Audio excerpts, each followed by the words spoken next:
Lasur station येथील प्राथमिक आरोग्य केंद्रात रुग्णांच्या सेवेसाठी रुग्णवाहिकेचे लोकार्पण खासदार संदीपान भुमरे यांच्या शुभ हस्ते रविवार रोजी करण्यात आले।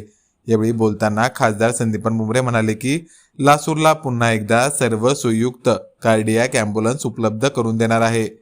या प्रसंगी धन्वंतरी डॉक्टर असोसिएशनचे डॉक्टर विजय खरात, शिवसेना डॉक्टर सेलचे जिल्हाध्यक्ष डॉक्टर संजय थोरात, आध्यात्मिक सेनेचे जिल्हाध्यक्ष कडुबाळ महाराज गबादे, तालुका प्रमुख दिलीप नेरफळ, शिवसेनेचे डॉक्टर ज्ञानेश्वर नीळ, विभाग प्रमुख संदीप आढाव, गाडेकर मामा, उद्योग आघाडीचे कृष्णा पराड, दिलीप राजपूत, संदीप आढाव, नितीन कराळे, शहर प्रमुख मयूर जयस्वाल, कल्याण बोरकर, दिनेश व्यवहारे, माजी सभापती भाऊसाहेब चव्हाण, तालुका आरोग्य अधिकारी डॉक्टर रंगनाथ तुपे, वैद्यकीय अधिकारी खरात यांची उपस्थिती होती।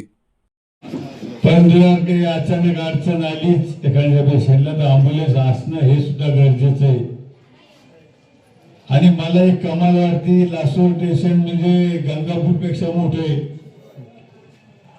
78 खेडे जॉईंट साहेब, तेच म्हणतो मी मामा, 78 खेडे जॉईंट आहे। पण एक म्हणजे आतापर्यंत या शहराला ॲम्ब्युलन्स नव्हती, ते ॲम्ब्युलन्स देण्याचं काम आपण केलं।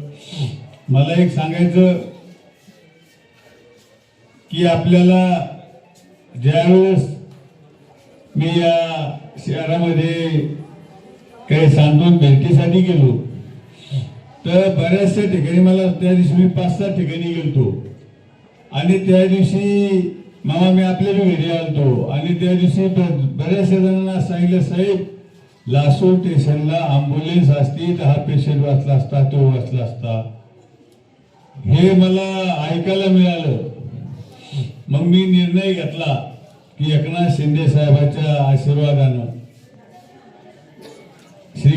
डॉक्टर श्रीकांत शिंदे साहेब त्यांच्या सहकार्यानं, राजू भाऊ झंजाळे, बोरणारे सर आहे, उदय सामंत, सगळ्यांच्या सहकार्याने की एक ॲम्ब्युलन्स आपण पक्षातर्फे दिली पाहिजे म्हणून आपण निर्णय घेतला। पक्षातर्फे एक ॲम्ब्युलन्स दिली, कारण बाळासाहेबांचं वाक्य होतं की 80% समाजकारण, 20% राजकारण, अशा पद्धतीने आपण काम करण्याचा प्रयत्न करतो।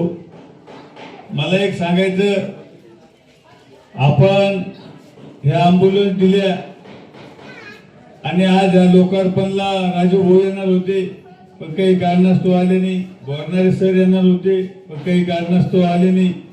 पण मला वाटतं आता किती दिवस थांबायचं, 2-4 वेळेस हा कार्यक्रम ठेवला, हा रद्द झाला। डॉक्टर लोकांची मागणी होती की आम्हाला ॲम्ब्युलन्स मिळाली पाहिजे, प्रायव्हेट डॉक्टरांची ती ॲम्ब्युलन्स मिळाली पाहिजे म्हणून आता किती दिवस थांबायचं म्हणून आज आपण निर्णय घेतला आणि आज ॲम्ब्युलन्सचा लोकार्पण सोहळा ठेवला। मला एक सांगायचं की आत्ताच कलेक्टर साहेबांचं माझं बोलणं झालं, आणखीन एक ॲम्ब्युलन्स आपण मंजूर केली। मला एक सांगायचं की मला वाटत नाही की आता कुठेही खेड्यापाड्यातल्या पेशंटला अडचण येईल, कारण आता माने साहेबांनी सांगितलं, डॉक्टर निळे साहेबांनी सांगितले की आपल्याला शहरापर्यंत पेशंट न्यायचं असेल तर ॲम्ब्युलन्सची गरज आहे।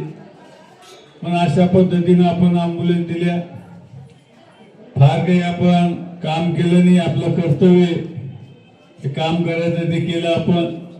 मला एक सांगायचं की आपल्या भागात जे काही कामं मला सांगितले असतील ते कामं करण्याचा मी प्रयत्न केला। तुमच्या आशीर्वादानं 1.5 वर्ष झाले मला, आणखीन मला जे काही कामं करता येतील, फुलं असतील, सभागृह असेल, रस्ते असेल, जे काही कामं असतील ते कामं जितके माझ्याच्यानं होतील तितके कामं करण्याचा माझा प्रयत्न आहे आणि जे कामं होतील तेच कामं करण्याचा, बोलण्याचा मी प्रयत्न करतो। मला एक सांगा, मला आतापर्यंत जे काम सांगितलं दिलं, जिल्ह्यात जास्त जर मतदान कुठं झालं असतं तर गंगापूर तालुक्यात झाले, याची कल्पना मला आहे। म्हणून मला सांगायचं की मला आज न बोलता मी काही जास्त लाभ भाषण करणार नाही, पण आपल्या या गावासाठी, खेड्यासाठी, तालुक्यासाठी आणि दवाखान्यासाठी तुम्हाला जी काही मदत लागली ती मदत करण्याचा माझा प्रयत्न राहील।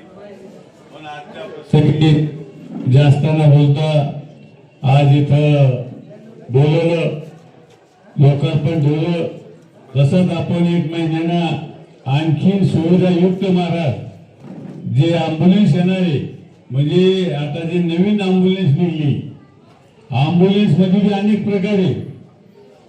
काही काही नुसतं नाव अँब्युलन्स राहतं गाडीत, सुविधा काहीच नसत्या. पण पेशंटला मोठ्या हॉस्पिटलला जिथं सुविधा असतात तिथं नेण्यापर्यंत जितके काही ट्रीटमेंट लागते त्याला सुविधा लागतात, त्या सुविधा युक्त असणारी अँब्युलन्स एक महिन्याच्या आत आपल्या इथे येणारी, त्यावेळेस सुद्धा आपण कार्यक्रम ठेवू. एवढंच आजच्या प्रसंगी सांगतो. आणि दवाखान्याला डॉक्टर मंडळीनं जरी इथल्या स्थानिक काही सांगितलं नसेल, पण जे काही तुम्हाला सुविधा लागतील त्या सुविधा मला तुम्ही सांगा, त्या निश्चित पुरवण्याचा आपण प्रयत्न करू.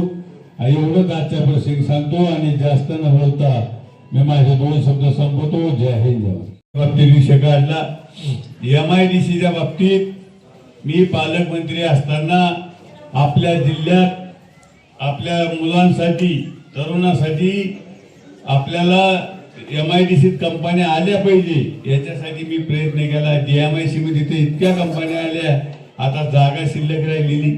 आपल्या मुलांना आता बाहेर राज्यात जायची गरज नाही नोकरीसाठी, आपल्या मुलांना आता बाहेर जिल्ह्यात जाण्याची गरज नाही, नुसतं नोकरीच नाही मिळणार तर महाराज आता आपल्याला छोटे मोठे उद्योग सुद्धा तिथे मिळणार आहे, नोकऱ्या मिळणार आहे.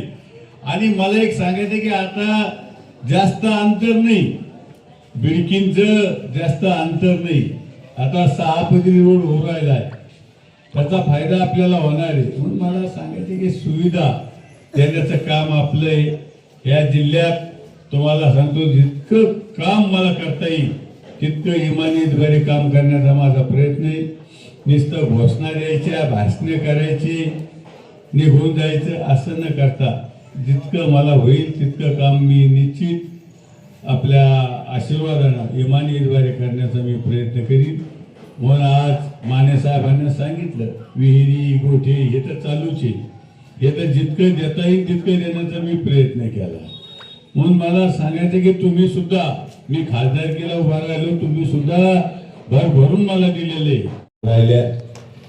आज ही पक्षाच्या वतीनं अँब्युलन्स देण्यात आली आणि एक आज 15-7 महिन्याच्या आत सगळ्या सुविधायुक्त असणारी अँब्युलन्स ही आपल्या हॉस्पिटलला येऊ राहिली. त्याचा सुद्धा मी पाठपुरावा केला आणि आता एक सगळ्या सुविधायुक्त असणारी अँब्युलन्स